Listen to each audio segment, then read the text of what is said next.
Kali ini Minat akan membahas drama Korea yang berjudul Family by Choice. Tanpa berlama lagi, episode 6, mari kita review. Ibu Haejun datang dengan pakaian mewahnya. Ayah pun tertegun dan bersiap akan memberi kabar pada Haejun. Tapi wanita itu malah melarang, karena tujuannya datang adalah untuk membayar hutang dan memberikan dana untuk sekolahnya Haejun. Dan tanpa basa-basi, ia pun segera pergi. Tapi ayah Juwon meminta penjelasan juga mengembalikan uang yang banyak itu. Haejun itu merindukan ibunya, tapi kenapa ia malah tak mau menemui anaknya sendiri? Entah apa alasannya. Dan ibu Haejun terus memaksa untuk memberikan uang itu. Ayah Juwon pun tak bisa berkata-kata. Sebetulnya dari kejauhan, Haejun tampak familiar dengan sosok wanita di depan sana. Tapi ia tak yakin itu siapa. Dan baru saja adem ayem, pantas saja dari tadi menghubungi. Ternyata adik tirinya Sanha menghilang, katanya ingin menemui Sanha. Mendengar kabar itu, Sanha, Haejun, dan Juwon segera mencari anak itu di daerah sana, berlarian ke sana kemari. Dan ternyata anak itu tersesat di resto yang namanya sama dengan nama resto ayah Juwon. Untungnya ayah Sanha yang seorang polisi kebetulan menemukannya. Dan setelah melihat Sanha, anak itu begitu senang, tapi Sanha memarahinya.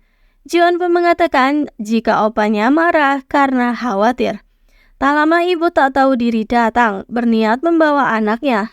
Tapi gadis kecil itu tak mau dan seperti biasa menyalahkan semuanya pada Sanha. Jika saja ia mengunjungi mereka, maka adiknya itu tak akan datang mencari. Ayah Sanha pun akhirnya tak tahan lagi. Kenapa pula mantan istrinya malah menyalahkan Sanha? Benar-benar ibu tak tahu diri.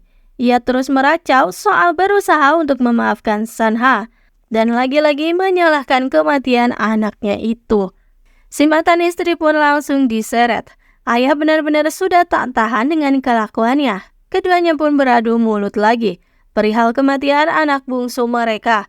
Sebenarnya semua terjadi karena kelalaian mereka, tapi kenapa mantan istrinya itu terus saja menyalahkan Sanha? Ayah pun bertanya kenapa kini ia kembali, dan dengan jujur ibu mengatakan jika ia kembali untuk Sanha. Karena anaknya kini memiliki paras yang mirip dengan anak yang sudah tiada itu. Jadi ini adalah kesempatan kedua untuk melihat anak-anaknya akur kembali. Sedangkan Sanha bahkan tak menoleh sedikit pun, itu tandanya ia benar-benar tak ingin diganggu.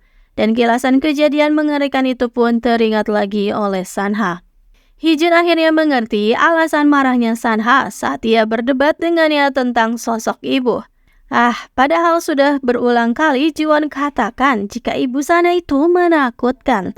Tapi Haejun kenapa tak mengerti-mengerti? Dan hari-hari dilalui dengan Sanha yang selalu tak ikut sarapan. Ia menjauh dari keluarganya. Juwon pun dengan setia selalu membawakan makanan setiap hari tanpa absen. Dao juga setia ikut kemanapun Juwon pergi. Dan dengan malu-malu ia meminta bantuan pada Juwon. Karena terlanjur mengatakan bahwa kakak Juwon itu pintar matematika, jadi ibu meminta dipertemukan dengan kakaknya Juwon itu. Dal tak bisa menolak keinginan ibu. Dan akhirnya Sanha luluh juga. Senyuman terlihat di bibirnya itu melihat bekal makanan yang selalu dibawa oleh Juwon. Malam harinya sengaja Haejun menunggu Sanha pulang. Ia menyadarkan Sanha bahwa bukan hanya dirinya lah yang terpuruk. Setidaknya Sanha masih memiliki ayah. Ialah yang lebih buruk karena tak punya siapapun. Juwon begitu khawatir karena Sanha belum juga pulang. Apalagi di luar hujan deras. Ia berniat menjemput tapi ternyata Sanha sudah ada di depan rumah. Sanha sedikit emosi, tidak tahukah Juwon jika ia menghindari mereka selama ini karena merasa malu membiarkan mereka melihat pertengkaran itu. Juwon dengan wajah datar mengatakan kenapa ribut sekali padahal ia hanya mengajak makan saja.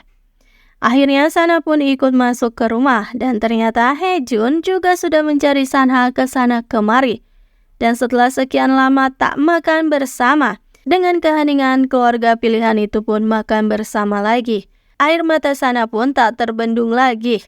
Dan akhirnya perlahan kehangatan kembali ke rumah itu. Dan ketiga anak itu pun lalu berkumpul di atap seperti biasanya. saling merosting diri masing-masing karena merindukan orang-orang yang tak ada di samping mereka. Tapi ternyata Sanha demam, efek melewatkan makan berhari-hari dan kehujanan juga. Dengan setia semua orang bergantian menjaga Sanha. Dan esok harinya karena sudah baikan, ayah mengajak Sanha mengunjungi makam adiknya itu. Dan dengan kesadaran penuh, ayah meminta Sanha untuk tak menyalahkan dirinya terus. Karena yang terjadi adalah kesalahan orang tua yang sudah meninggalkan 2 anak sendirian di dalam rumah. Dan hari-hari pun cerah lagi untuk Sanha juga keluarga pilihan itu. Juwon baru keingat permintaan Dal, jadi ia mengajak kakak-kakaknya untuk ikut makan steak. Katanya ibu Dal akan mentraktir di resto mewah. Haejun sih ayo aja. Tapi Sanha ogah karena pasti diminta imbalan. Dan benar saja, memang ibu Dal ingin bertemu dengan Sanha. Jadi disinilah ketiganya berhadapan dengan ibu Dal. Terlihat wanita itu tangguh dan sepertinya memaksakan kehendak jika Dal harus jadi pengacara kelak. Ia juga seolah menjelekkan anaknya sendiri karena tak pintar. Ibu juga terlihat perhatian sekali pada Sanha. Dan di sela-sela makan itu, Dal menangis di hadapan ibu. Ia tak terima ibunya seolah mengatakan bodoh di hadapan teman-temannya. Dan ketiganya juga kepo, tahu jika Dal habis menangis. Haejun pun keceplosan mengatakan setelah ibunya pergi, apakah Dal itu tidak akur dengan ibunya sendiri? Dan untuk mencairkan suasana, akhirnya keempatnya pergi ke pantai, bersenang-senang di sana. Haejun mah polos melihat Sanha dan Pak Dal mengobrol, katanya ia yakin jika Dal menyukai Sanha. Jiwon kesal sekali, Haejun sungguh tak peka. Tapi tak lama Haejun dipanggil bibi untuk melihat anaknya yang sudah lahir. Sedangkan Dal sudah dicari ibu. Jadilah Sanha dan Juwon hanya tinggal berdua saja. Di rumah, ayah Juwon curhat pada ayah Sanha tentang uang yang diberikan ibu Haejun. Ia bingung harus bagaimana dengan uang itu. Tapi ternyata Haejun ada di luar mendengar percakapan itu sambil menangis. Ternyata tadi di rumah sakit Haejun melongo karena ada perawat yang keceplosan jika ia dan wanita yang barusan menjenguk sangatlah mirip. Bibi pun mau tak mau memberitahukan jika ibunya Haejun tadi datang dan mengatakan sudah melunasi hutangnya pada ayah Juwon. Haejun pun menangis pedih. Dan di jalanan pulang, Juwon mencak-mencak karena Haejun sungguh tak peka. Padahal sinyal sudah jelas jika Dal itu menyukainya. Dan lagi marah-marah begitu, lah Juwon malah terjatuh dan menimpa Sanha. Sungguh adegan yang romantis dan episode 6 pun berakhir di situ.